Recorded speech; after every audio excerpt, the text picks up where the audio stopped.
Harbor Drive. Okay. We actually have a trainer in the water with one of our whales.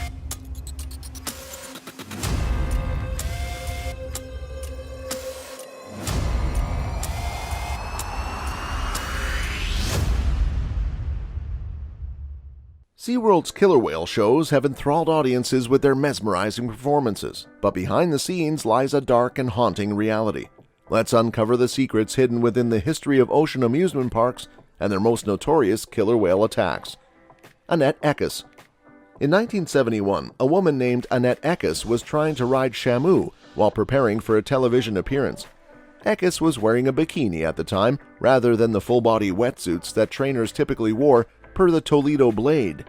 Shamu, who may have been attracted by Eckus's unusual attire, held Eckus's leg in her mouth and did not let go until two SeaWorld trainers pried her jaws open with a pole.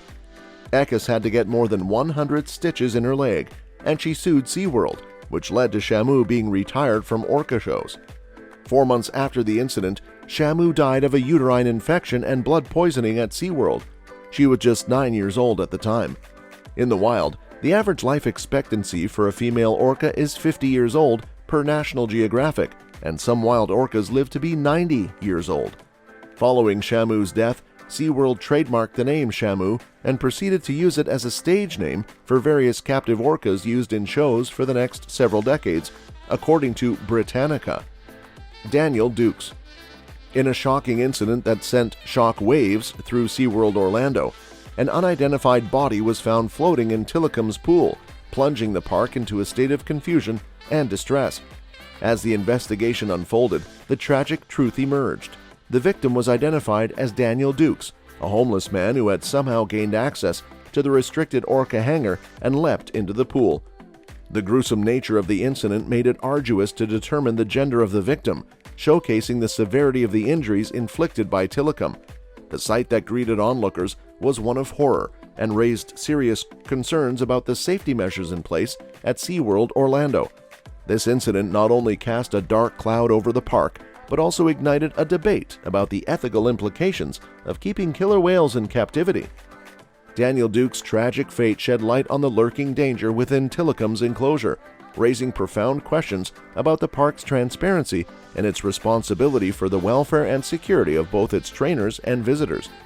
The incident exposed a crucial flaw in the park's protocols and underscored the urgent need for improved safety measures. The Daniel Dukes incident served as a somber reminder of the immense power and aggression possessed by these intelligent creatures. It emphasized the stark contrast between the captivating performances witnessed by audiences and the potential danger that lurked beneath the surface. This event prompted an evaluation of the inherent risks associated with showcasing orcas in captivity and further fueled the ongoing debate surrounding the ethical treatment of marine animals. Don Brancheau. In a heart-wrenching turn of events, the dark reality of Tillicum's aggression reared its head once more during a routine show at SeaWorld. Don Brancheau, a highly experienced senior trainer, became the target of Tillicum's aggression, shattering the illusion of safety that had been perpetuated by the park. As Brancheau prepared for a typical performance, tragedy unfolded before the horrified eyes of the audience. Initially, everything seemed normal, as Tillicum performed well, responding to Brancheau's cues. However, a sudden shift in the whale's demeanor changed the course of the show. In an unforeseen moment, Tillicum latched onto Brancheau's ponytail, forcefully yanking her into the water. Chaos ensued as the massive whale thrashed her around, leaving onlookers in shock and disbelief. This incident highlighted the stark contrast between the playful and enchanting performances and the underlying danger that existed. The belief that the attacks involving Tillicum were mere accidents was shattered as Brancheau became the latest victim of his aggression. It laid bare the deception perpetuated by the park and the inherent risks that trainers unknowingly faced. The devastating loss of Don Brancheau was not solely the result of Tillicum's aggressive nature. The park's negligence in informing trainers about the whale's violent tendencies played a significant role in this tragedy. The concealed history of abuse suffered by Tillicum and the failure to provide proper information and training to the staff compounded the risks faced by those working closely with these majestic creatures. Alexis Martinez. In a shocking turn of events during the Christmas season, SeaWorld's practice of loaning killer whales to other parks resulted in a tragedy at Laurel Park in Spain. The incident unfolded when a young trainer named Alexis Martinez, lacking proper training, found himself in a perilous situation with one of the borrowed orcas. What began as an attempt to train the whales quickly escalated into a nightmare.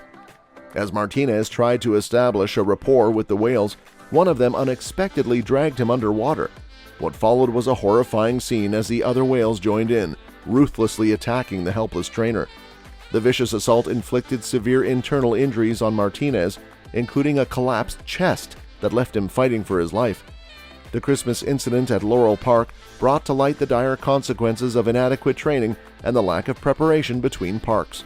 The incident exposed the need for comprehensive protocols and effective communication when transferring these powerful marine creatures. The tragedy served as a stark reminder of the immense responsibility that comes with working closely with killer whales. The incident also underscored the potential dangers associated with loaning these majestic creatures to other parks. It raised important questions about the thoroughness of training programs and the importance of ensuring that trainers have the necessary skills and knowledge to handle such unpredictable and powerful animals. The Christmas incident served as a tragic wake-up call for the industry. Hugo. Hugo's tragic story unfolds as a chilling testament to the devastating effects of captivity on killer whales. Housed at the Miami Seaquarium, Hugo experienced a harrowing existence characterized by confinement, relentless bullying, and self-inflicted harm. The repercussions of this captivity manifested in his behavior and ultimately led to a heartbreaking demise. Despite being a young whale, Hugo displayed aggressive tendencies towards his trainers, causing them to sustain injuries. His frustration and distress became evident as he targeted those who interacted with him, leaving them with visible wounds.